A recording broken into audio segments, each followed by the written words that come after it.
Ever find yourself just, thinking about the big questions, like what's really out there? Yeah. Maybe even about God or the lack thereof. Oh, absolutely. It's fundamental, isn't it? These questions about belief, existence, they've been with us forever. Well, that's exactly where we're headed today. We're going to unpack atheism and agnosticism, what those terms actually mean. And we've gathered a really interesting set of materials for this. Everything from the core philosophical definitions right through to some compelling arguments for and against the existence of God. Right, and even how science kind of engages with these big ideas. Yes, that too. Our goal here is really to cut through the often dense language and give you a clear, solid understanding of what atheism and agnosticism truly mean, especially in a philosophical sense. We want to explore the main lines of reasoning around them and, well, hopefully uncover some of those aha moments that make it all click. Okay, so to get us started, what are we actually talking about when someone says they're an atheist? Well, the term atheism, it actually has a couple of layers to it. In a basic kind of everyday sense, someone who's an atheist simply doesn't believe that God exists. Oh. They're not a theist. And theist, of course, does believe in God or gods. So in that psychological sense, atheism is just the absence of belief. Right, like not believing in unicorns or something. It's just not there for them. Pretty much. But you mentioned a philosophical meaning. How is that different? Precisely. In philosophy, particularly when you're discussing the philosophy of religion, atheism usually means something, well, stronger. Stronger how? It's not just a lack of belief, it's the positive claim, the assertion that God does not exist. Think of it as a statement about reality itself. It's a metaphysical position. Right. As the philosopher Robin Lepoideman put it, philosophical atheism denies the existence of a personal transcendent creator. Yeah. It's an active rejection, you see, not just a passive non-belief. I see. And J.L. Schellenberg makes a similar point. He says that in philosophy, an atheist opposes theism. It's the denial of theism, the claim that there is no God. So it's taking that step further and saying, I'm not just unconvinced, I'm actually convinced there isn't one. Exactly. And the Stanford Encyclopedia of Philosophy really highlights that this stronger metaphysical sense is generally the one preferred in philosophical discussions. Why is that? Well, it moves the focus from someone's personal psychological state to a claim about the nature of reality itself. And that's where philosophical arguments can really, take hold and be debated. That makes sense. But our sources also pointed out that the Encyclopedia of Philosophy offers an even broader way to think about it. Yes, this is a really interesting nuance. They suggest that rejecting belief in God doesn't always have to come from thinking the claim God exists is false. Oh, so what else could it be? You might reject the whole idea of God because you find the concept itself to be, say, meaningless or incoherent. So, according to this broader view, an atheist is anyone who rejects belief in God, regardless of why. Whether they think it's untrue or just, well, doesn't make any sense in the first place. Wow, so you could be an atheist not because you're convinced there's no God, but because you think the whole concept is just empty words, like it doesn't even refer to anything possible. That's the essence of it, yeah. It's about a fundamental rejection of theistic claims, whatever the underlying reason might be. And on a completely different but fascinating note, there's a thought from Strawson that really jumped out at me. What was that? He suggested, quite provocatively, that if God does exist, maybe the educated atheists and agnostics, the ones who've really grappled with the question using the intellect he supposedly gave them, might actually be the ones he favors most, even if they arrive at disbelief. Whoa, that's a real flip of the usual script. Seriously thought-provoking. Okay, so we've got atheism as either a lack of belief, an active denial, or even a rejection based on meaninglessness. Now, how does agnosticism fit into this picture? Where does that come in? Right. Agnosticism. Specifically in relation to God's existence, agnosticism is the position that it is not known, or perhaps even cannot be known, whether God exists. Okay, so it's about knowledge. Exactly. Yeah. It's fundamentally about epistemic uncertainty on this particular question. It stands in contrast to both atheism, the denial, and theism, the affirmation. So it's like saying, I don't know, and maybe we're just not capable of knowing for sure. Precisely. Yep. And just like atheism, agnosticism also has a more informal kind of psychological sense. Okay. This comes largely from Thomas Huxley, who actually coined the term. In this everyday sense, an agnostic is someone who's thought about God but doesn't believe either that God exists or that God does not exist. So they're undecided. They're in a state of suspended judgment, yeah. Feeling they lack sufficient evidence either way. Kind of sitting on the fence then, not committing to the other side. In a way, yes. But philosophically, agnosticism is most usefully understood as an epistemological position. It's the view that neither theism nor atheism has been proven, or maybe even can be proven. So it's questioning the possibility of proof itself. It questions whether we have any genuine knowledge or justification or even just good reasons to believe or disbelieve in God. Think of epistemic uncertainty as being in a situation where you just don't have enough reliable information to form a confident opinion one way or the other. Like trying to guess what's inside a completely sealed box. That's a good analogy, yes. So the philosophical agnostic isn't necessarily someone who personally feels undecided, but rather someone who argues that when it comes to knowledge and evidence about God, we're basically in the dark. That's a crucial distinction. Philosophers often favor this epistemological definition because the suffix "ism" usually refers to a proposition or a philosophical stance that you can argue for, rather than just a state of mind. Exactly. Well, having a term for people who are neither theists nor atheists is useful. The real philosophical weight of agnosticism lies in its claim about the limits of what we can actually know. Okay, got it. Definitions sorted. Now let's delve into the arguments.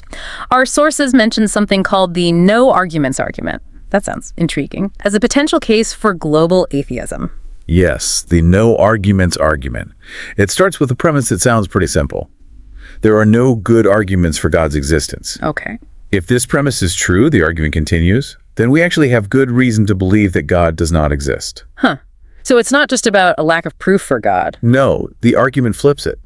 It suggests that this very lack of good arguments might itself be evidence against God's existence. That's a subtle shift, turning absence of evidence into a kind of evidence of absence. In a way, yes. It directly challenges a certain type of agnosticism, the kind that says we have no good reason to believe either way. This argument suggests, well, if there truly are no good reasons for belief, that actually tips the scales, maybe just slightly, in favor of atheism. Interesting. Of course, the strength of that argument hangs entirely on whether you can effectively show there are no good arguments for God's existence. Absolutely. And that is itself a significant philosophical claim to defend, a huge task. Right. Seems like a pretty big hill to climb. What about the low priors argument for local atheism? First off, what does local atheism mean here? Good question.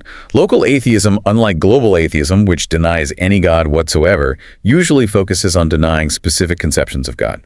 Often it targets the omni-God of classical theism, the all-powerful, all-knowing, perfectly good being. Okay, so denying that specific, very common idea of God. Exactly. Now, the argument mentions source physicalism. That sounds like jargon, but the basic idea is that everything, absolutely everything, ultimately comes down to physical stuff. The universe is built from the bottom up with only physical building blocks, no non-physical source. Like a purely material universe. Yes.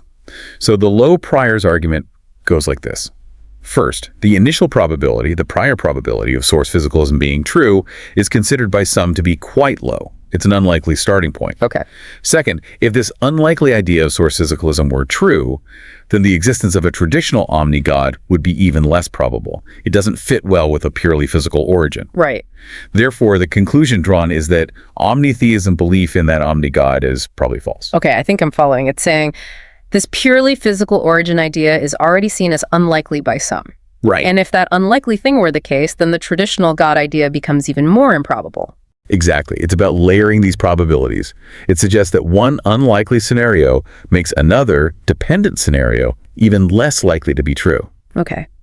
And the decisive evidence argument for local atheism, that sounds even more forceful. Well, structurally, it's actually very similar to the low priors argument. Oh. The main difference is the starting point. Instead of beginning with the low probability of source physicalism, it starts with the low probability of something called aesthetic deism. Aesthetic deism. What's that? It's the idea that the universe was created by some being, but one primarily motivated by a sense of beauty or aesthetic principles rather than, say, morality or personal relationship. Okay, a God as an artist, kind of. Sort of, yes. So the argument then goes, if aesthetic deism were true, And again, this starting point is considered a low probability idea by proponents of this argument. Right. Then the existence of an omni-God, all-powerful, all-good, etc., is probably false. Therefore, omnitheism is probably false. So it's essentially swapping one maybe unlikely starting point for another maybe unlikely starting point, but the logical structure is the same. Precisely. And the Stanford Encyclopedia points out that the logical steps within both of these arguments, the inferences made, are generally considered sound. Ah. The real debate, the sticking point, is whether those initial premises, the low prior probability of source physicalism or aesthetic deism, are actually true. That's where the disagreement lies. Right. It all hinges on those initial assumptions. Now, our sources also mention an argument against agnosticism that involves something called the Lockean thesis. That sounds intriguing. Yeah, the Lockean thesis. In its strongest form, it suggests you're only rational to believe something if you have a really, really high degree of confidence in it, like near certainty. Okay. But the argument against agnosticism uses a slightly weaker, more modest version, which we can just call Thesis T. Thesis T. Got it. Thesis T states that if it's rational for you to have a very high degree of confidence in a particular idea, then it's also rational for you to simply believe it. You don't need absolute certainty, just very high confidence. Okay, that seems reasonable enough. Well, here's where it gets a bit tricky. Accepting even this more modest Thesis T seems to have a consequence for something called closure under conjunction for rational belief. Closure under conjunction, what's that? Okay, think of it this way. Imagine you're, say, 99% sure your keys are in your bag. That's high confidence. Right. And you're also 99% sure your phone is in your pocket. Also high confidence. Yeah. Closure under conjunction would normally suggest it's also rational for you to be pretty darn sure, maybe 98% sure, mathematically speaking, that you have both your keys and your phone. You combine the high confidences. Makes sense. But Thesis T, and the argument using it against agnosticism, suggests that maybe our rational beliefs don't always work like that. Having lots of individual almost certainties might not automatically make it rational to be equally certain about all of them being true together. Okay, that's a bit mind-bending. How does this actually connect back to agnosticism then? The connection is this. If you can rationally have a very high degree of confidence in a specific proposition, for example, there's been no credible, unambiguous evidence of divine intervention in major world events recently. Okay. Then, according to Thesis T, it might be rational for you to simply believe that proposition. And if you hold a number of such highly probable beliefs that seem to count against theism, Right. the argument against agnosticism suggests that you're gradually moving closer to a rationally justifiable form of atheism. Or at the very least, you're moving away from the agnostic position that we must remain completely neutral or uncertain about God's existence. Interesting. So accumulating enough highly probable beliefs that seem to contradict theism might make a stance of complete agnosticism less reasonable, according to this line of thinking. That's the general direction of the argument, yes. Yeah. However, it's really important to note that even this more modest Thesis T is still a subject of serious debate in epistemology. Why is that? Precisely because of this issue of whether rational belief should be closed under conjunction, it raises tricky questions about how we handle probability in belief. Right. It seems like even when we try to use logic to pin these things down, there are always more layers, more complexities to the discussion. That's philosophy for you. Okay, now, our Wikipedia source gives us a really broad overview of various arguments against the existence of God. It's quite a list. It certainly is. Wikipedia groups these arguments into several useful categories. There are direct arguments against, then arguments that arise by religion itself, and also theories of religion that often incorporate atheistic or agnostic viewpoints. And just under arguments against, what are some of the key examples that pop up? Well, you find a really diverse range of challenges to theistic belief there. Some of the most prominent and frequently discussed include the problem of evil, which we definitely need to unpack more. Agreed. The argument from non-belief, which we touched on briefly. Then there's non-cognitivism, the idea that statements about God might not even be meaningful in the first place. Like the empty words idea again. Exactly. There's Bertrand Russell's famous teapot analogy. Ah, yes, the celestial teapot. Right, highlighting the burden of proof. And arguments looking at potential contradictions within the traditional attributes of God, like the classic problem of reconciling omniscience and omnipotence. That's a lot to consider just in that one category. It really underscores how many different angles thinkers have used to approach these fundamental questions. Absolutely. And the Wikipedia entry also points out interestingly, how different religions themselves sometimes present arguments against specific conceptions of God, or certainly against the existence of other gods. Right, like within the Abrahamic faiths, you'll find theological arguments distinguishing their God from the gods of other traditions. Precisely. It shows that questioning and arguing about the nature and existence of divinity happens within religious traditions too, not just outside them. It's like everyone's got their own particular angle on this debate, in one way or another. Okay, let's zoom in now on some of those specific philosophical arguments against God's existence. The problem of evil seems like a really central and enduring one. It is indeed probably one of the most discussed. The core of the problem of evil is the apparent conflict, the tension between the existence of evil, pain, and suffering in the world. Right. And the traditional attributes of God, being all-powerful, omnipotent, all-knowing, omniscient, and perfectly good, omnibenevolent. The classic triad. Exactly. The question boils down to this. If God has the power to prevent evil, knows about all evil, and being perfectly good would surely want to prevent it, then why does evil still exist? It's a question that I think almost everyone grapples with at some point, that fundamental disconnect between suffering and the idea of a loving, powerful God. It's a question that has troubled thinkers, believers, and non-believers for centuries. Now, our sources mention a distinction between incompatibility and inductive formulations of this argument. What's the key difference there? Okay, so the incompatibility formulation, often called the logical problem of evil, argues that the existence of God, as traditionally defined, and the existence of any evil at all are logically contradictory. It claims it's simply impossible, like a square circle, for both to exist simultaneously. So one absolutely rules out the other. That's the claim. The inductive or evidential formulation takes a slightly different tack. It suggests that while God and evil might not be strictly logically impossible to coexist, the sheer amount and the types of evil we observe in the world. Like really horrific suffering. Yes, particularly suffering that seems utterly pointless or excessive. Well, that provides strong evidence against the existence of such a God. It makes God's existence less probable given the evidence. So one is saying it's a flat-out logical impossibility, while the other is saying it's highly improbable based on what we actually see in the world. You've got it. Our sources specifically mention William Rowe's inductive argument about seemingly pointless suffering. Can you elaborate on that? Yes. Rowe famously argued that there appear to be instances of intense suffering in the world that don't seem to lead to any greater good, and that an all-powerful, all-knowing being could easily have prevented without losing some greater good or permitting some worse evil. Like his example of the fawn. Exactly. His often cited example is a fawn trapped in a forest fire, suffering horribly for days before dying.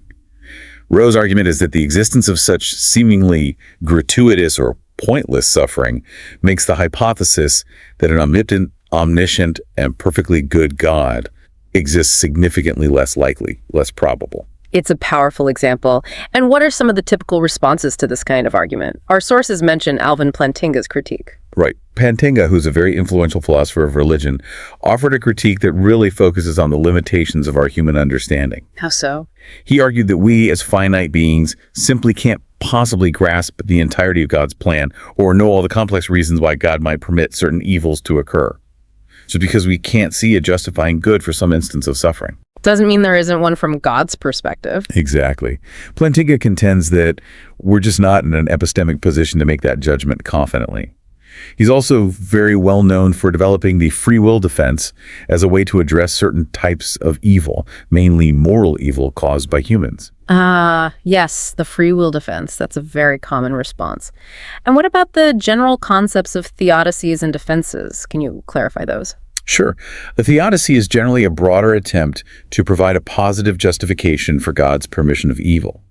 It tries to show why a good God might allow evil, aiming to demonstrate that there's no actual contradiction between God and the evil we see. So it's trying to explain the why. Yes.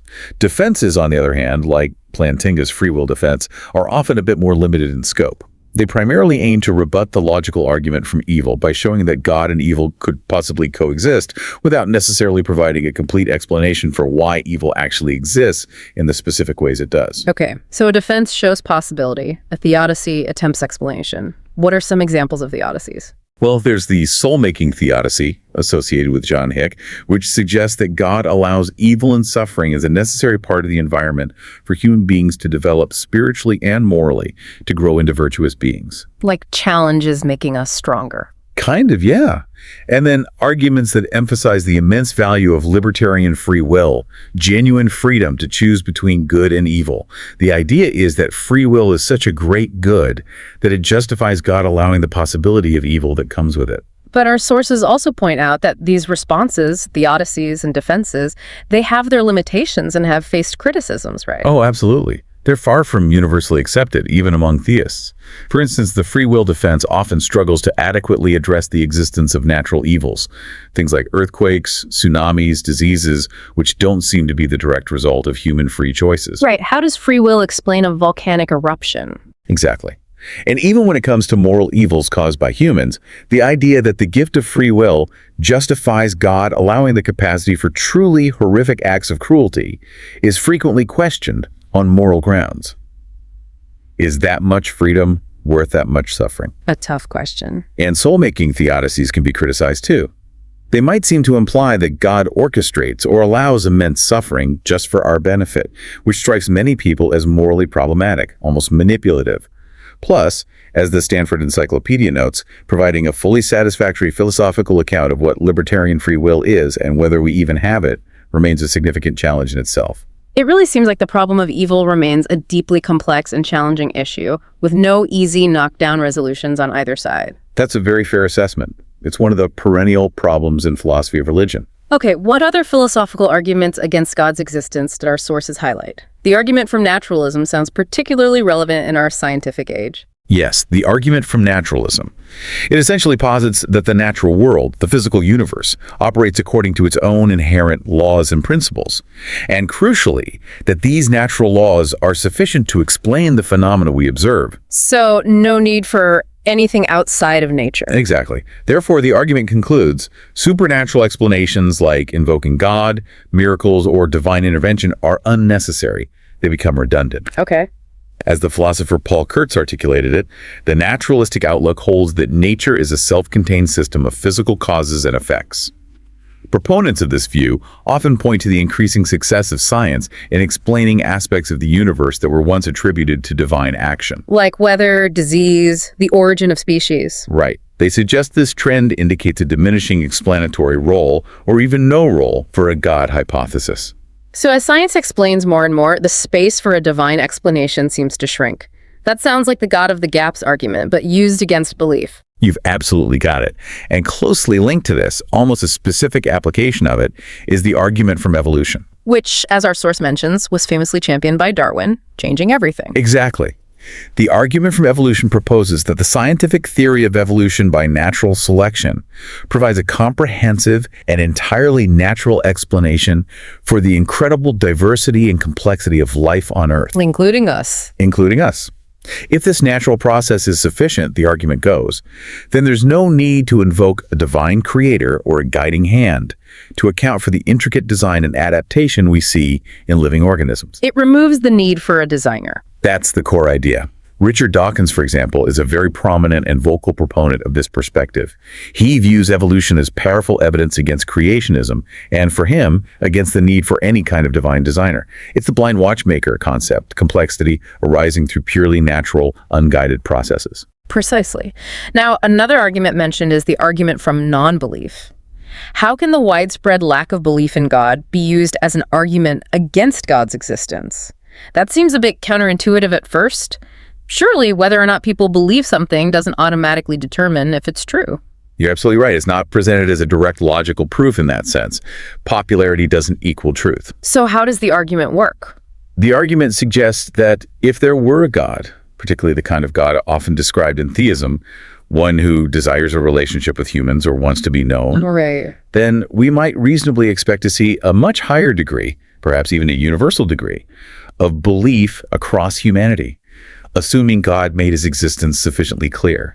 Okay. The fact that so many people throughout history and today, including many highly intelligent, thoughtful, and morally decent individuals, sincerely lack this belief is presented as a piece of evidence, an indirect piece, maybe against the idea of a God who is both existent and readily apparent, or actively seeking belief. So it's less about majority rule and more about what we might reasonably expect the world to look like if a certain kind of God existed. Exactly. It's about the apparent hiddenness of God, and whether that hiddenness is compatible with the nature typically attributed to God. I see. It's more about the expected outcome if God were more evident. Now, what about the argument from religious experience, but used against God's existence? We usually think of religious experiences, visions, mystical feelings as arguments for God. That's certainly the more common way they're used, yes. But this argument flips the perspective. Yeah. It points out several key features of reported religious experiences. First, they are inherently subjective, internal to the person having them. Second, they are incredibly diverse, varying wildly across different cultures and religions, and even within the same faith tradition. Sometimes they're even contradictory. Like different gods speaking or giving conflicting messages. Precisely. Furthermore, the argument continues, these experiences can frequently be explained by known natural factors, things like psychological states, wishful thinking, expectation, mental illness in some cases, sociological conditioning, cultural influences, and even, as neuroscience explores more, specific neurological events or brain states. So there are potential natural explanations. Yes. Because of this lack of objective verification, the wide diversity, the contradictions, and the availability of plausible natural explanations, the argument contends that religious experiences are ultimately unreliable as evidence for the existence of a real, objective, supernatural being like God. So the very subjectivity and explainability of these experiences, in this view, actually undermines their claim to be evidence of an external divine reality. That's the core of the argument, yes. The lack of commonality and objective grounding weakens their evidential weight significantly from this perspective. Okay. And building on this idea of conflicting beliefs is the argument from inconsistent revelations. This one seems fairly straightforward on the surface. If different religions offer fundamentally contradictory accounts of God, divine reality, and what's required of us, then logically they can't all be simultaneously true in their core claims. That's the heart of it. You have holy books, prophets, and traditions making mutually exclusive claims about the nature of God, the path to salvation, the afterlife, moral laws, etc. So the existence of this vast diversity of incompatible religious beliefs suggests, according to this argument, that it's unlikely that any one of them accurately reflects a single universal divine reality.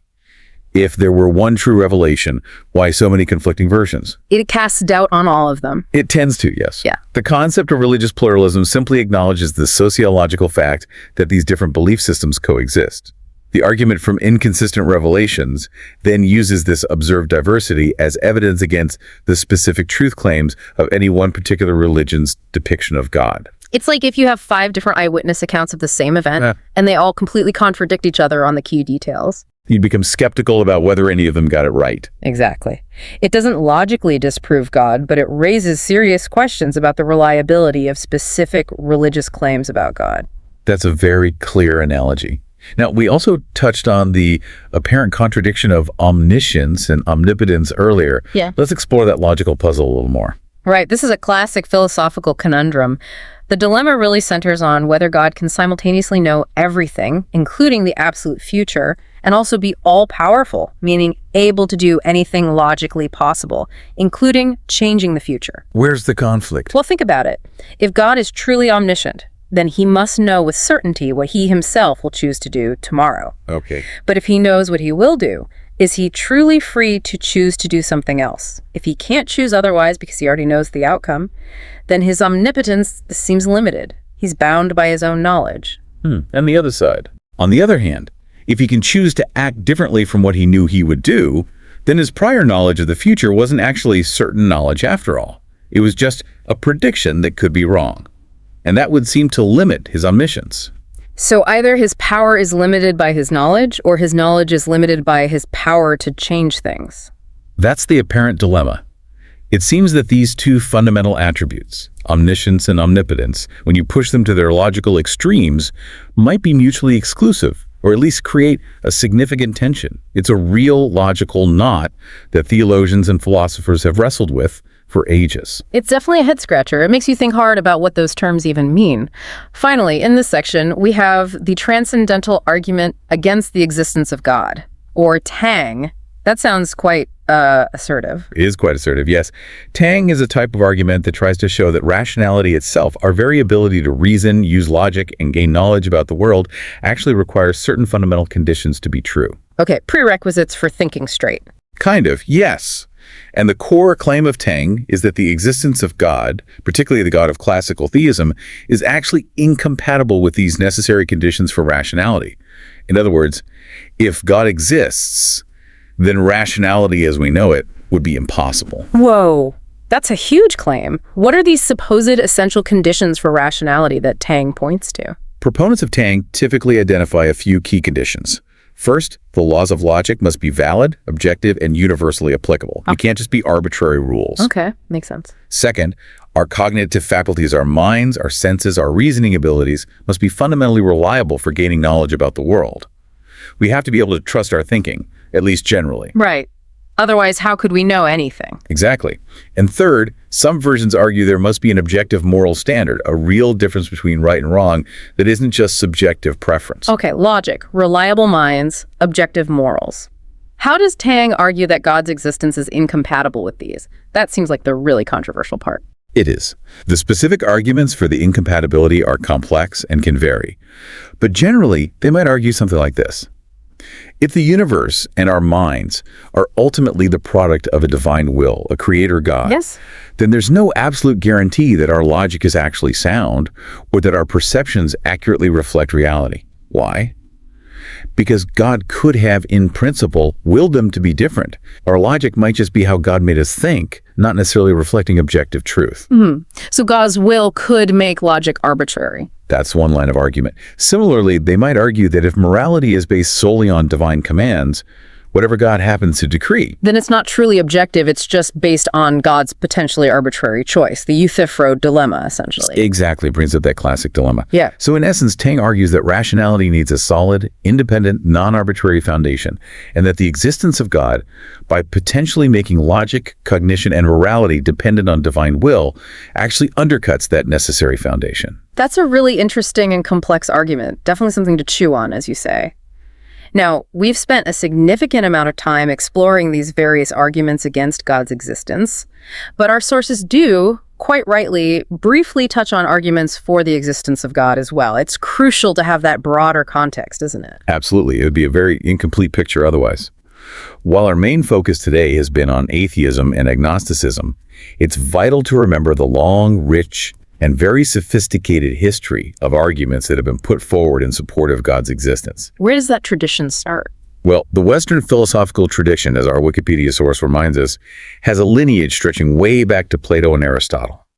They proposed early forms of cosmological arguments from the existence or nature of the cosmos. Like the idea of a first cause. Yes, the need for a first cause or an unmoved mover to get everything started. Later, influential thinkers like Anselm in the medieval period developed ontological arguments, which are fascinating because they try to argue for God's existence based purely on the concept or definition of God. Arguing from definition alone. Essentially, yes. Yeah. And then you have Thomas Aquinas, a hugely important figure who presented his famous 5 ways, which included more refined versions of cosmological arguments and also teleological argument. Teleological. Arguments from apparent design or purpose in the universe. The idea that the complexity and order we see suggest a designer. Right. The watch implies a watchmaker kind of idea. And it's interesting, isn't it, that even some of the most important figures in the scientific revolution, the founders of modern science, were devout believers? Yes, that's a crucial historical point that sometimes gets lost in simplistic narratives of science versus religion. Absolute giants of science like Johannes Kepler, Isaac Newton, Robert Boyle, Blaise Pascal, they all held firm beliefs in God. And they didn't see a conflict. Often, quite the opposite. They frequently saw their scientific inquiries as a way to discover and better understand the rational order and intricate beauty of God's creation. Kepler famously said his aim was to discover the rational order and harmony which has been imposed on it by God. And which he has revealed to us in the language of mathematics. Precisely. Galileo shared a similar perspective too. This history really highlights that the relationship between science and belief in God is far more complex and nuanced than a simple inherent opposition. It definitely underscores that. Okay, what are some of the other key arguments for God mentioned briefly in our sources? Well, our sources mention the intriguing idea of the unreasonable effectiveness of mathematics. What's that about? It's the observation that abstract mathematical concepts, developed often just in the minds of mathematicians, turn out to be surprisingly, almost uncannily, effective at describing and predicting the workings of the physical universe. Why should math fit reality so well? The philosopher William Lane Craig, among others, has argued that theism offers a compelling explanation for this. Perhaps a rational creator designed the universe according to these inherent mathematical structures that our rational minds can then discover. Interesting argument. What else? Other arguments that get a brief mention include the argument from consciousness. The idea that our subjective experience, our inner awareness, is hard to explain purely in physical terms and might point to something more.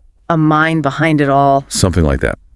Then there's the argument from morality, which posits that the existence of objective moral truths, real, right, and wrong, makes more sense if there's a divine lawgiver or a grounding for morality beyond human opinion. Okay.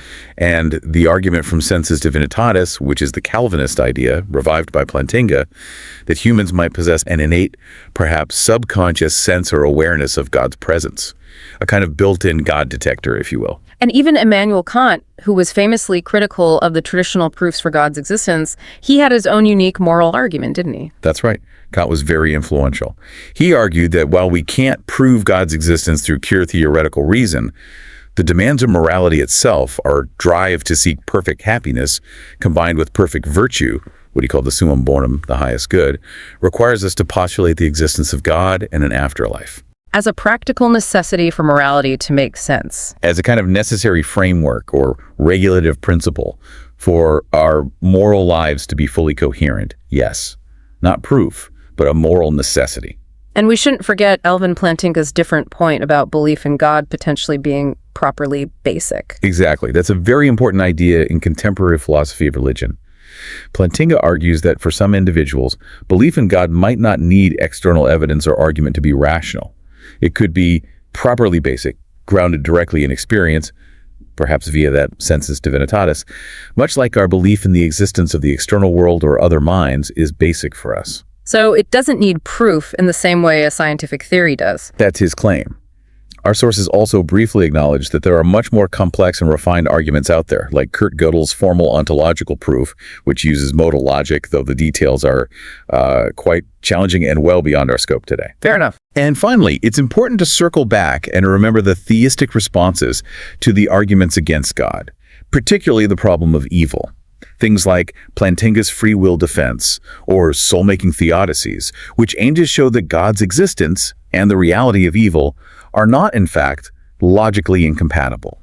It's definitely clear that the debate is incredibly rich and multifaceted, with very sophisticated arguments being developed and refined on all sides of the issue over centuries. Without a doubt. Now, just to provide a little more background and context before we wrap up, our Western concepts of God's source outlines the range and evolution of these ideas. It's important to remember it's not as though everyone throughout history has imagined God in precisely the same way. Absolutely not. That's a key point. The Western understanding of God is remarkably diverse. It spans a huge range, from Aristotle's somewhat distant, impersonal, unmoved mover or demiurge, right, all the way to someone like Spinoza, whose pantheistic view saw God as essentially identical with the whole of nature, with the universe itself. So God is everything in that view. Pretty much. However, despite that diversity, theism, with its core belief in a distinct personal God who created and sustains the universe, has certainly been the dominant framework for much of Western religious and philosophical thought. And how does theism typically define this concept of God? What are the core attributes? Theism generally posits a God who is, first and foremost, the creator and sustainer of everything that exists. This God is typically understood to possess a constellation of key attributes, often called the omni properties: unlimited knowledge, omniscience, unlimited power, omnipotence, presence everywhere, omnipresence, and also perfect moral goodness, omnibenevolence. Well, and usually conceived as personal. Yes, typically conceived as a personal being, though traditionally referred to with masculine pronouns in many texts, the underlying theology generally understands God to be without physical body or sex. Okay. And where do these Western concepts of God primarily originate? What are the sources people draw on? Our source points to three main streams or sources: personal experience, divine revelation, and human reason. Can you unpack those a bit? Sure. Personal experience refers to the ways people claim to encounter or feel the presence of God, maybe through moments of awe in nature, profound mystical experiences, answered prayers, that sort of thing. Okay. Revelation refers to the idea that God communicates directly with humanity, often through sacred texts like the Bible or Quran, or through prophets, or maybe divine inspiration. Many believers consider these revelations to provide accurate knowledge about God's nature and will. Right. Scripture and prophets. And finally, reason plays a crucial role, especially for philosophers and theologians. This involves attempting to understand God's nature, attributes, and even existence through logical inquiry, philosophical argumentation, and rational reflection on the world. And the importance given to each of these sources has varied. Oh, definitely. The relative weight and perceived reliability of experience, revelation, and reason have been subjects of intense debate and discussion throughout history, within and between different traditions. Some emphasize revelation above all, others put more trust in reason, and some try to balance all three. It's been a constant negotiation. And views on the attributes themselves, like omnipotence and omniscience, have also evolved and faced challenges, especially regarding things like the problem of evil and free will that we discussed. It's a truly vast and complex history of ideas we've only just skimmed the surface of. Well, we've certainly covered an enormous amount of ground in this deep dive. We've looked at the definitions of atheism and agnosticism, examined a really wide array of arguments both for and against the existence of God, and tried to get a better handle on the diverse ways God has been conceived, particularly in Western thought. Yes, and I think it's just so important to reiterate that this is a deeply complex, nuanced, and still very much ongoing philosophical conversation. There really are no simple, universally agreed upon answers here. Definitely not. And the subtle distinctions within each of these positions, different kinds of atheism, different kinds of agnosticism, are incredibly significant. We've seen that neither term represents just one single viewpoint. And the arguments themselves are so varied. Hugely varied, often very intricate, and deeply interconnected with other areas of philosophy, like epistemology and metaphysics. So what does this all boil down to for you, our listener? Well, hopefully you now have a much clearer understanding of these fundamental concepts: atheism, agnosticism, theism, and the key intellectual battlegrounds where these ideas are debated. It's a conversation that continues to evolve, too. It's influenced by new scientific discoveries, by fresh philosophical insights, and just by the ever-evolving landscape of human experience and how we make sense of it. And this naturally leads, I think, to a really important question for you to consider. Given the wide range of arguments and perspectives we've touched on today, what personal stance, if any, resonates most deeply with you? And perhaps more importantly, why does it resonate? What reasons feel most compelling to you? We really encourage you to continue pondering these profound questions. Maybe reread some parts, or delve deeper into the specific arguments or concepts that particularly sparked your interest. There's always more to explore. Thank you so much for taking this deep dive with us today. We truly hope this exploration has provided you with a solid foundation, a good map, for understanding many of the related discussions you might encounter in philosophy, in religion, and in that ongoing dialogue between science and belief. And we invite you to reflect on the information we presented. Consider what new questions or insights have emerged for you personally. Until our next deep dive, keep exploring those big questions.